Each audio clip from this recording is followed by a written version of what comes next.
Welcome to Baby Boomer Tales. My name's Jim.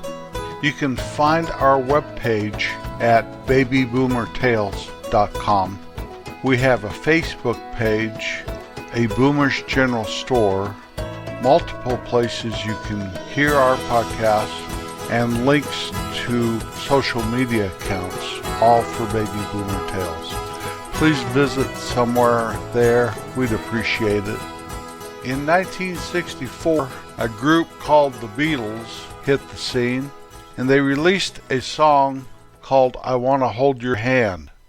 I ran down to the local drugstore and bought the 45, and on the other side of that great 45 was a song called I Saw Her Standing There.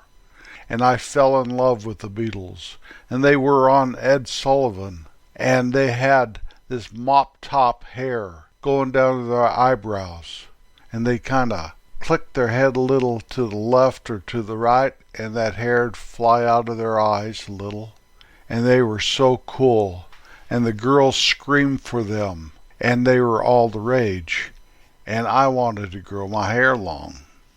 Well, the great battle of the wills between my dad and me started right there, me wanting to grow my hair, and my dad sending me to my Uncle Cliff's barber shop for a haircut.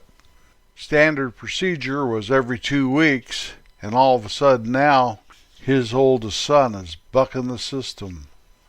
By the time 1967 rolled around, my hair was longer. It was reaching my eyebrows and trying to go a little over my ears, and besides fighting my dad about it, now I was fighting Mr. W., the high school principal, and I stood my ground as well as I could, if you know what I mean. But my junior year and my senior year of high school, there's a lot going on in the news, in the newspapers, and TV news, and just everywhere you saw, Look magazine, Life magazine, all this stuff.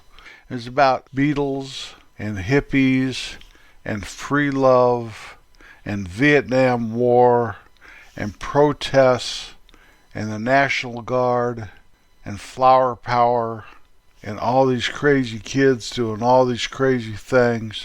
And I kind of blame one source for my infatuation with all that more than anything. We got a little magazine in high school called Scholastic or something like that. I'm not positive of the name of it, but they kind of romanticized the hippie peace love movement a little, in my opinion. And I wanted to meet some hippie girls and see what all that was about. Our song of the week is San Francisco, Be Sure to Wear Flowers in Your Hair. It was released in 1967, sung by Scott McKenzie, and written by John Phillips of the Mamas and the Papas. This great song reached number 4 on the United States charts, and practically everywhere else in the world it was number 1. The song San Francisco was featured in the movie Forrest Gump. It was just everywhere. For those who come to San Francisco, summertime will be a love-in there.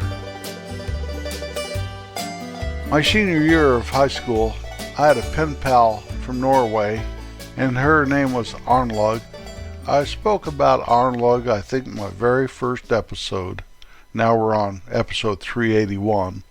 But she looked like a pretty girl. She sent me a business card of all things. Now, I know what you're thinking, and I don't think that's what was happening.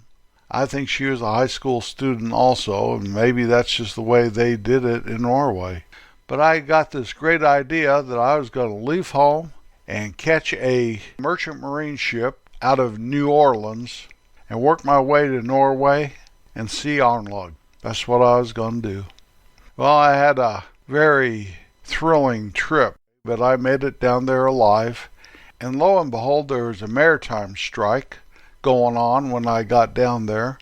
And so I had no chance of finding a job right then and working my way over to Norway to see Arnlug. And so I decided to hang around New Orleans for a while, see what was happening. And I ended up selling a hippie newspaper. It was called Underground Newspaper. The name of the paper was The Word, and it was pretty out there, especially for a small town mountain boy that really didn't know what was going on in the world at all. Just saw some stuff on TV and that Scholastic magazine in high school. Well, I started with selling The Word, get some extra money, and I'd sell some of those things, and I also would find packs of girls. You'd see 4 or 5 girls, high school age or something like that, roaming around the French Quarter, and I'd offer to give them a grand tour, and that was always fun. I remember wearing sandals down there. I never wore sandals in my life till I went down there. And really, that French Quarter back in those days was not the cleanest spot on earth.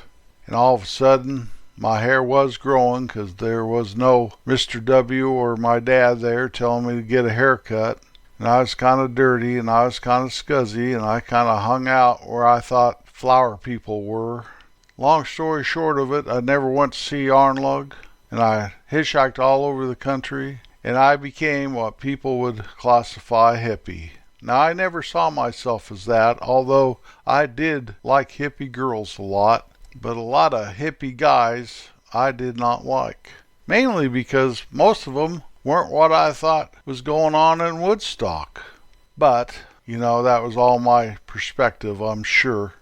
Well, through the course of events, somehow I missed getting drafted for the Vietnam War. And I never ever really protested that war except one time. There was some cute girl that was going to march in some rally, and she wanted me to come, and that's the only reason I did that. It was not against the war, even though I was not for that war even a little bit. I've never been the one to be protesting and all that stuff. But I went because of the girl. Of course you did, Jim. I have no words for that. The mentality behind a 19-year-old boy's thinking. Anyway, through the course of events, I did end up back in my little hometown about 3 years later. I'd seen basically the world, at least as much of it as I wanted to see or whatever. And I had to live with my folks for a while till I got it all together, and it took a long time to get it together for me. I had gotten into, let me say this. I started smoking pot when I left home, then started dropping acid, and next thing you know, I met some girl that turned me on to shooting up speed. And I used to think that was hooey when you'd hear them say that pot would lead to hard drugs. But all of a sudden I was into hard drugs, and it was not good. And somehow my parents found me down in what I classify the hood these days, but in Denver. Took me home, tried to clean me up. It was quite a process of me fighting them and all this stuff, but finally kind of getting my act together. Well, my little hometown was pretty sheltered back then. It wasn't what we would classify as a cool place like they do these days up there. It was just a little sheltered town with working class folks trying to make it the best they could.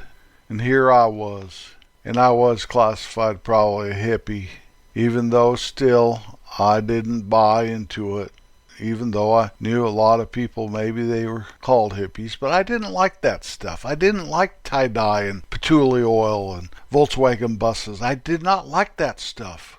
And I started classifying myself as an Indian or a mountain man. Either way, I was tripped out. I was indeed tripped out. Well, one of my favorite people to talk about in the world, old Bob from the drugstore, always claimed that I was my little hometown's first hippie. That's got a special place in my heart, thinking about Bob, telling everybody that. He didn't intend it as something bad at all. Looking back, I can see why people would think that. Well, all that became an object in my rearview mirror 2 years after I was married. Married a ski bum girl, and together we navigated embracing adulthood and responsibility and living a life that was true instead of some tripped out hallucination that you'd find on Sunshine Acid. I was not impressed with San Francisco, not in the least little bit when I was there.